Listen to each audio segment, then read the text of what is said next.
ഞാൻ നിങ്ങളുടെ അടുത്തൊരു കഥ പറഞ്ഞു തുടങ്ങാം. കഥയല്ല, ഇതൊരു റിയൽ ഇൻസിഡൻ്റ് ആണ്. നിങ്ങളുടെ ഇടയിൽ തന്നെയുള്ളൊരു സ്റ്റുഡൻ്റാണ്.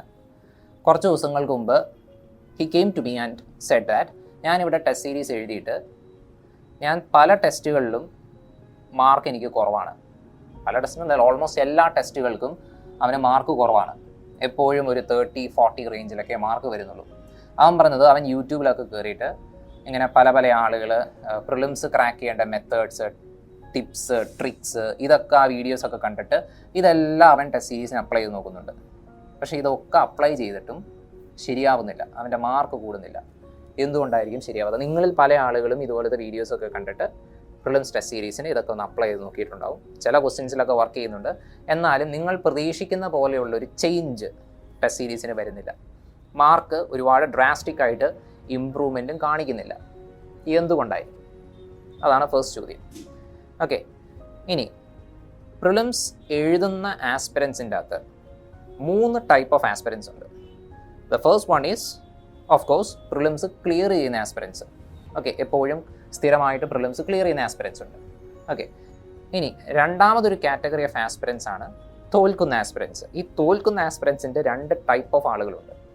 ഒന്ന്, ഈ കട്ട് ഓഫ് മാർക്കിൻ്റെ വളരെ അടുത്ത് മാർക്ക് മേടിച്ച ആളുകൾ. മെജോറിറ്റി ഓഫ് ദ ആസ്പിരൻസും അങ്ങനെയായിരിക്കും. വളരെ അടുത്ത് ഒരു കട്ട് ഓഫ് മാർക്കിന് ഒരു 10-20 മാർക്കിൻ്റെ ഒക്കെ അടുത്തായിരിക്കും എപ്പോഴും അവരുടെ മാർക്കുകൾ വരിക.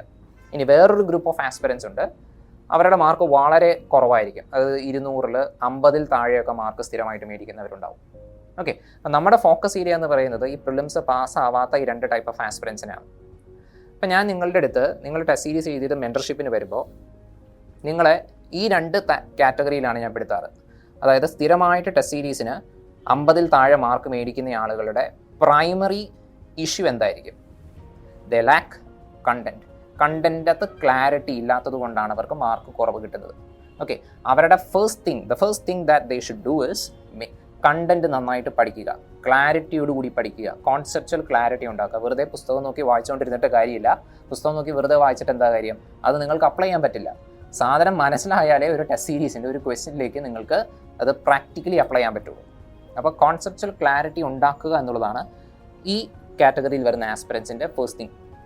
ഓക്കെ, ഇനി കോൺസെപ്ച്വൽ ക്ലാരിറ്റി ഉണ്ടാക്കി കഴിഞ്ഞു കഴിഞ്ഞാൽ ഈ പറയുന്ന ആസ്പിരൻസ് ഞാൻ നേരത്തെ പറഞ്ഞ രണ്ടാമത്തെ തട്ടിലേക്ക് വരും. എവിടെ? ഈ കട്ട് ഓഫ് മാർക്കിൻ്റെ വളരെ അടുത്ത് കിടക്കുന്ന മെജോറിറ്റി ഓഫ് ദ ആസ്പിരൻസിൻ്റെ ഇടയിലേക്ക് വരും. നിങ്ങളിൽ ഭൂരിഭാഗം ആളുകളും ഈ പറയുന്ന കാറ്റഗറിയിൽ വരുന്ന ആൾക്കാരാണ്.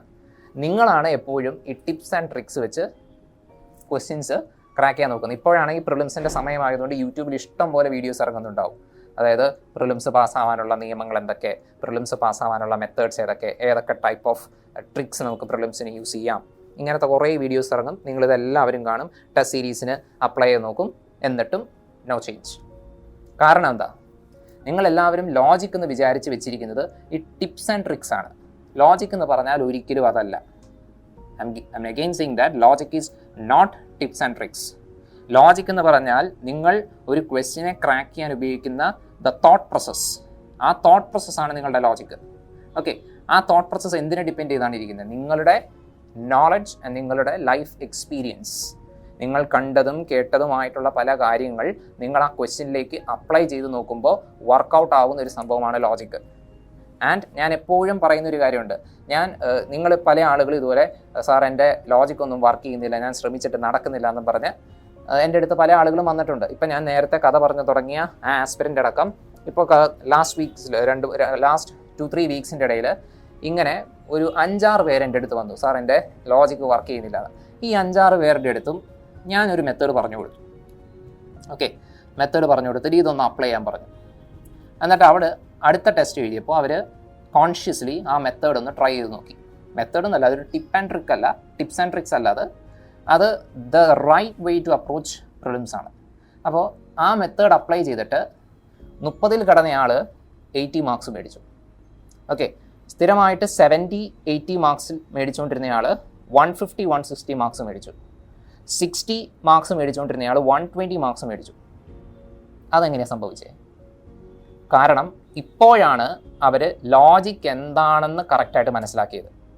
ഓക്കെ, ഞാൻ നിങ്ങളുടെ അടുത്ത് എൻ്റെ അടുത്ത് വന്ന സ്റ്റുഡൻസിൻ്റെ എല്ലാവരുടെയും അടുത്ത് പറഞ്ഞു കൊടുത്ത ആ മെത്തേഡാണ് ഈ മെജോറിറ്റി ഓഫ് ദ ആസ്പിരൻസും യൂസ് ചെയ്യേണ്ടത്. ആക്ച്വലി ആ മെത്തേഡ് നിങ്ങൾ എല്ലാവരും യൂസ് ചെയ്യുകയാണെങ്കിൽ പ്രിലിംസിൻ്റെ കട്ട് ഓഫ് ഇവിടെ ഒന്നും നിൽക്കത്തില്ല. അതാണ് സത്യം. അതായത് ഇപ്പം നിങ്ങൾക്കറിയാം പ്രിലിംസിൻ്റെ കട്ട് ഓഫ് വരുമ്പോൾ ഏകദേശം ഒരു 50% അടുത്താണ് കട്ട് ഓഫ് വരാറ്. ഇത് 200-ൽ 90s അല്ലെങ്കിൽ ഒരു 80s അടുത്തൊക്കെയാണ് എപ്പോഴും കട്ട് ഓഫ് വരുന്നത്. പക്ഷേ ഞാൻ പറഞ്ഞ മെത്തേഡ് എല്ലാ ആസ്പിരൻസും നോക്കുകയാണെങ്കിൽ പ്രിലിംസിൻ്റെ കട്ട് ഓഫ് എവിടെ വരും? 150, 160, 170 രീതിയിലേക്ക് കടന്നു പോകും. ഓക്കെ, പക്ഷേ that doesn't mean that you cannot clear prelims. നിങ്ങൾ ഞാൻ പറഞ്ഞ മെത്തേഡിൽ പ്രിലിംസിനെ അപ്രോച്ച് ചെയ്യുക. ഇപ്പോൾ കുറച്ച് ആളുകൾക്ക് ഞാൻ നേരത്തെ ഈ മെത്തേഡ് പറഞ്ഞു തന്നപ്പോൾ പല ആളുകൾക്കും ഭയമായിരുന്നു. ഓക്കെ, ഈ മെത്തേഡ് വർക്ക് ചെയ്ത് നോക്കാനായിട്ടുള്ളൊരു പേടി ഉണ്ടായിരുന്നു. അപ്പോൾ ഞാൻ അവരുടെ അടുത്ത് പറഞ്ഞൊരു കാര്യമാണ് എന്ത്, നിങ്ങൾ ആദ്യം ഒരു ടെസ്റ്റ് ഡോസ് എന്ന രീതിയിൽ ഇത് ചെയ്ത് നോക്ക്. ചെയ്ത് നോക്കിയിട്ട് ഇത് വർക്ക് ആവുന്നുണ്ടെങ്കിൽ മാത്രം നിങ്ങൾ ഇത് അപ്ലൈ ചെയ്താൽ മതി എന്ന് പറഞ്ഞു. അവർ വർക്ക് ചെയ്ത് നോക്കി, അവരത് ടെസ്റ്റ് ചെയ്ത് നോക്കി, അവർക്കത് ആക്ച്വലി വർക്ക് ചെയ്യുന്നുണ്ട്. ഇനി നിങ്ങൾക്ക് ബിലീവ് ചെയ്യാലോ, അല്ലേ? ബിലീവ് ചെയ്യാലോ അത് വർക്കാവും എന്നുള്ള കാര്യം. അപ്പോൾ അത് വർക്കാവും. ഇനി അത് വർക്ക് ആകണമെങ്കിൽ ഒരു കാര്യം is very important. What is that? Content clarity ഉണ്ടാക്കുക. ഓക്കെ, കണ്ടൻറ്റ് ക്ലാരിറ്റിയോടുകൂടി ഒരു ക്വസ്റ്റിനെ അപ്രോച്ച് ചെയ്യുക. ഞാൻ പറഞ്ഞ മെത്തേഡിൽ അപ്രോച്ച് ചെയ്യുക. You will pass the prelims exam. If CSAT നിങ്ങൾ കൊളവാക്കിയില്ലെങ്കിൽ. CSATൻ്റെ കാര്യം കൂടി ശ്രദ്ധിച്ചേക്കണം. CSATൻ്റെ കേസിലും ഞാനൊരു ചെറിയ അപ്രോച്ചസ് പറഞ്ഞു തന്നിരുന്നു. അത് തന്നെ ഫോളോ ചെയ്യുക. CSAT practice in the method that I which told you to do so. നിങ്ങളതും പാസ്സാവും.